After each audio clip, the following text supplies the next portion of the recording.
54일간의 장마, 그리고 뒤이은 폭염과 태풍, 이상기후는 이제 더 이상 새로운 용어가 아닐 정도로 우리와 공존하고 있습니다. 그에 따른 농업 부문의 피해도 심각한 실정인데요. 전문가들은 농업 분야 기후변화에 보다 치밀하게 대응하는 동시에 정부가 식량 자급률 제고에도 공을 들여야 한다고 조언합니다. 수요기획, 이상기후와 식량안보, 어떤 상관관계가 있는지 김인경 기자가 보도합니다. 54일이라는 유례 없이 긴 장마가 우리에게 남긴 것은 뭘까? 확실한 건 이상기후는 이제 기상예보를 송두리째 뒤흔들 만큼 이미 우리를 집어삼키고 있다는 겁니다. 국회 입법조사처는 최근 발표한 보고서에서 농업은 자연환경의 의존도가 높은 산업으로 지구온난화와 기후변화가 가속화한다면 농업 생산성과 식량 안보에 심각한 위험이 초래될 수 있다고 경고했습니다. 실제로 폭염과 가뭄, 폭우와 폭설, 이상기온 등 각종 기상이변이 발생할 때마다 농업은 특히 그 취약성이 현저히 드러나고 있습니다. 기상청과 환경부 또한 최근 한국기후변화평가보고서를 통해 불안정해진 기후 여건이 농업에 직간접적인 피해를 입히고 있다고 밝혔습니다. 자연재해와 작물 생육 상황 교란 같은 직접 영향뿐만 아니라 토양 성분, 주변 생물의 변화를 유발해 농업 생태계에 간접적인 영향까지 미친다는 설명입니다.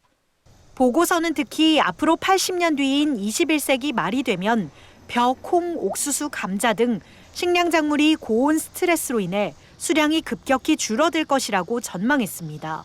코로나19뿐만 아니라 잦은 기상이변으로 식량 안보가 중요한 문제로 대두되고 있는 겁니다. 전문가들도 한 목소리를 내고 있습니다. 기후변화가 지금처럼 지속적으로 일어나면 재배 적지와 품목이 변화하는 것은 물론 나아가 식량 위기를 초래할 가능성이 높다는 게 공통된 의견입니다. 이에 서삼석 더불어민주당 의원은 최근 국회 농해수위 결산 심사를 앞두고 식량 자급률 관리 체계를 법제화할 필요가 있다고 제안했습니다.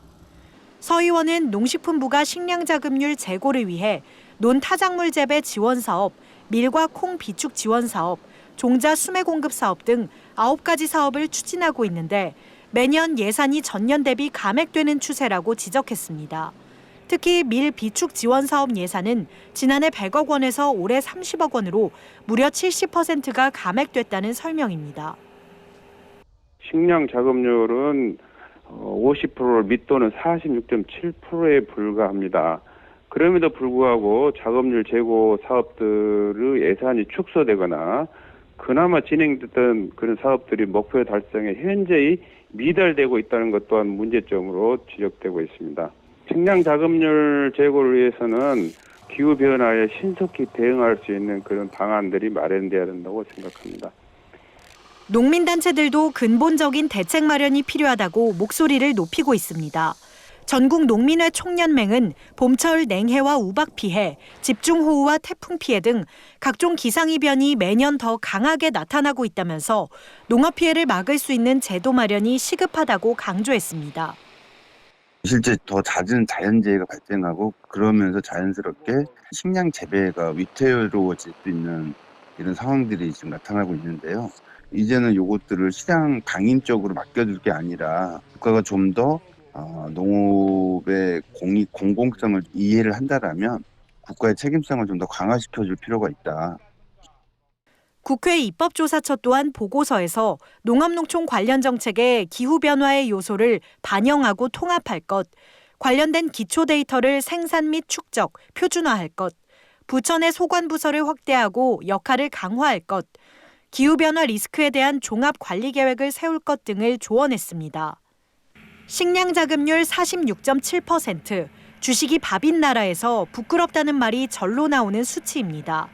3개월간 중국에 발생한 대규모 홍수가 국내에 일어나지 말란 법은 없습니다.